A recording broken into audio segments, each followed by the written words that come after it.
No real new injuries to report. Our team is basically the same, but we got Dallin Levitt back today. Trevor Bateman practiced today.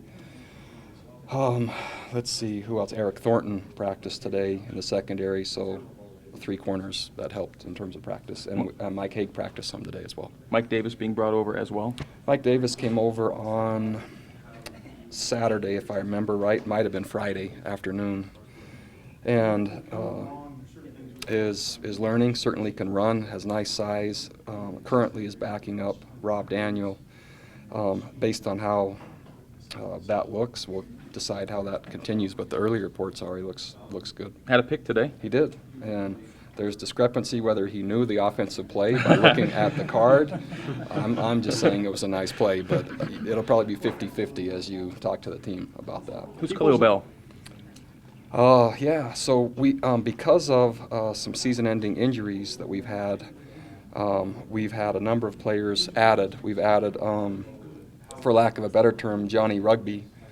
He's now Johnny Football for us. Maybe that's premature, but he's practicing and having a hard time getting enough oxygen currently, but did get his helmet on right.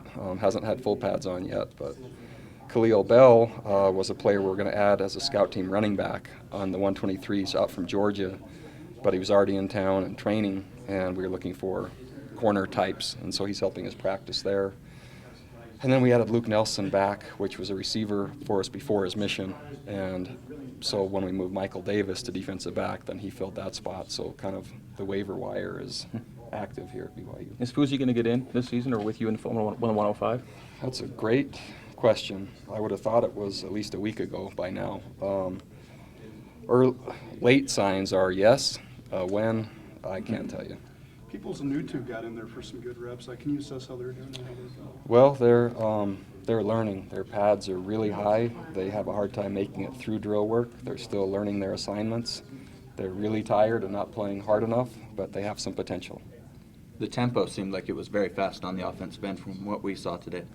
It is really fast, but what we found as soon as we had an officiating crew is it slowed it way down. And so I'm going to have to do a great job of approaching the officials. And my understanding was that Chip Kelly over his time at Oregon had 17 officials fired in trying to drive the tempo. So I'll be new to that. But from what I saw today and what we saw Saturday, that tempo with officials was much, much slower. And Sorry, Coach. Speaking of those officials, we saw a personal foul call that killed the drive. They're talking about these penalties that we saw. Yeah, so the personal foul would have been an ejection, so a great teachable moment that not only killed the drive, but it cost the player the game.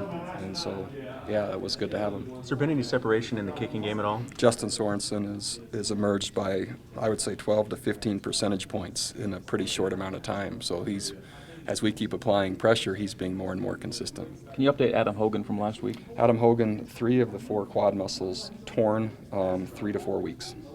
Mike Haig? Mike Haig, doctor's appointment today at 1 o'clock, updated status after that. Jamal looked pretty good today from what we saw. Jamal's good to where you don't notice him, you just expect it. And so he's just been consistent, steady, and good the entire camp. Mike Elisa returned today also, which was nice. And he'll have a real tough battle because Adam Heaney's done a nice job running the football for us in camp. So between those 3, I feel pretty good with the depth. Will you scrimmage at the stadium Wednesday? Yeah. Yes. Will we be allowed to watch any of it? You know, that depends. I'll be monitoring your behavior from now until then, and then I'll get back to you. Coach Robert and I came from a program that had a Kadeem Carey last year running back. Could Jamal Williams occupy a similar workload? Sure. Jamal he can handle whatever we give him. I like him a lot. And with him getting in as a freshman, that means that he'll have an opportunity to really pile up some yards in your system. Yeah, I don't think the yards are as important to him or me. He's all about the team, and that's what's fun about him. And he works so hard. And for a freshman that has played that much already, sometimes that can lead to a little entitlement, and he's not that. So that's good. Robert told us today that he was going to call plays from the field. Was that his call? Or Sure.